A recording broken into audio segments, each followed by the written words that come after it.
Economic calculation channel में सभी विद्यार्थियों का हार्दिक अभिनंदन प्रोफेसर ए सी मित्तल करते हैं। अंतर्राष्ट्रीय व्यापार का प्रतिष्ठित सिद्धांत हम अंतर्राष्ट्रीय अर्थशास्त्र के अंतर्गत अध्ययन कर रहे हैं। इसको प्रारंभ करने से पहले सभी विद्यार्थियों से मेरा पुनः कहना है कि वे वीडियो को पूरा देखें, तभी उन्हें कोई कॉन्सेप्ट की क्लियरिटी होगी, वो समझ पाएंगे।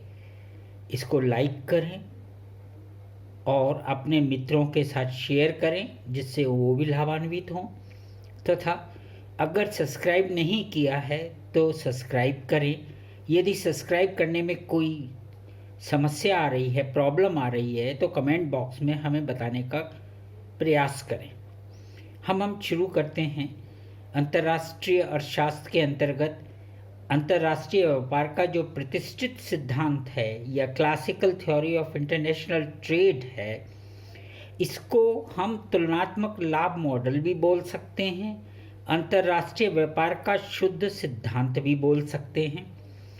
एग्जामिनेशन में पेपर सेटर या परीक्षा का प्रश्न कभी कभी प्रत्यक्ष रूप से शब्द का इस्तेमाल न करके अंतर्राष्ट्रीय व्यापार का प्रतिष्ठित सिद्धांत न बोलकर ये लिखकर तुलनात्मक लाभ मॉडल लिख दिया जाए या अंतर्राष्ट्रीय व्यापार का शुद्ध सिद्धांत लिख दिया जाए तो विद्यार्थी को कंफ्यूज होने की ज़रूरत नहीं है।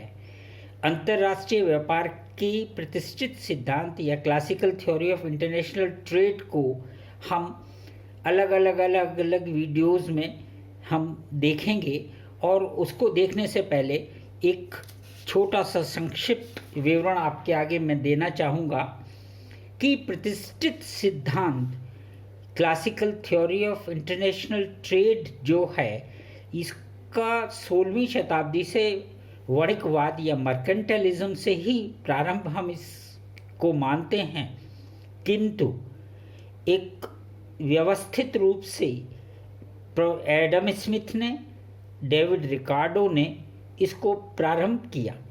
या ये हम कह सकते हैं कि एडम स्मिथ प्रतिष्ठित सिद्धांत जो अंतर्राष्ट्रीय व्यापार का classical theory of international trade है, उसके लिए उन्होंने आधार प्रस्तुत किया आगे के अध्ययन करने के लिए, पूर्व के वाणिज्यवाद को लेते हुए, और उन्होंने उस समय की जो यूरोप में दशाएं थीं उसके आधार पर निरपेक्ष लाभ मॉडल प्रस्तुत किया। कहने का तात्पर्य, एडम स्मिथ ये कहना चाहते थे कि एक राष्ट्र को उस वस्तु या सेवा की पूर्ति करनी चाहिए जिसमें उसको लागत न्यूनतम आती है, और दूसरे राष्ट्र को वो उत्पादन नहीं करना चाहिए जिसमें उसको लागत ज़्यादा आती है। तो जब एक राष्ट्र निरपेक्ष लाभ प्राप्त करेगा, इस प्रकार से एडम स्मिथ का मानना था। डेविड रिकार्डो ने वहाँ पर तुलनात्मक लाभ की बात कही।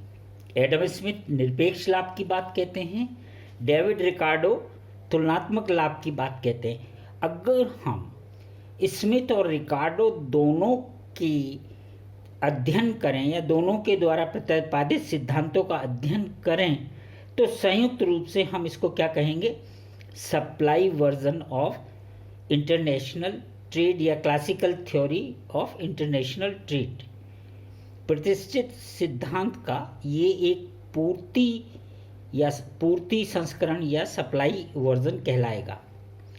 अंतर्राष्ट्रीय व्यापार के प्रतिष्ठित सिद्धांत का आधुनिक संस्करण या मॉडर्न व्यू भी करा गया, या हम उसे कहते हैं जबकि पूर्ति दशाओं के साथ साथ हम मांग दशाओं को भी इसके अंदर सम्मिलित करें, अर्थात मांग व पूर्ति दशाओं को समान भारित कर दिया जाए, तो ये हमारा इसका classical theory of international trade का मॉडर्न वर्जन हो जाएगा। ये छोटे छोटे से प्रश्न हैं जो अक्सर आपसे एग्जामिनेशन में पूछ लिए जाते हैं और विद्यार्थी इनको देने में असमर्थ रहते हैं। अगर हम इसी श्रृंखला में आगे बढ़ते हैं तो प्रोफेसर जेस मिल ने तुलनात्मक लाभ सिद्धांत में मांग पक्ष को सम्मिलित करने का प्रयास किया था, वो स्पष्ट नहीं कर पाए थे किंतु प्रयास किया था। जबकि स्मिथ और रिकार्डो ने मात्र पूर्ति पक्ष की ओर ध्यान दिया था।